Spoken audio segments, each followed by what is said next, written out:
Kebaktian ini didasarkan dalam nama Allah Bapa, Allah Anak yaitu Tuhan Yesus, dan Allah Roh Kudus. Kasih karunia dan damai sejahtera dari Allah Bapa kita dan dari Tuhan Yesus Kristus menyertai kamu.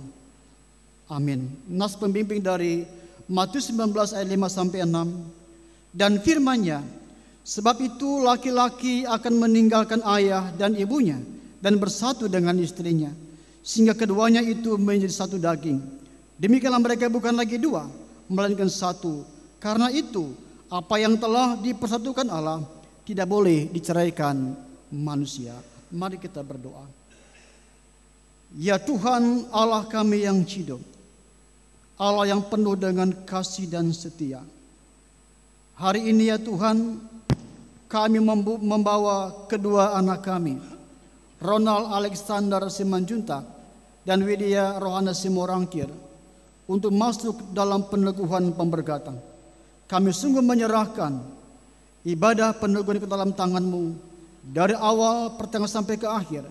Kami memohon berkat di dalam nama Tuhan kami Yesus Kristus.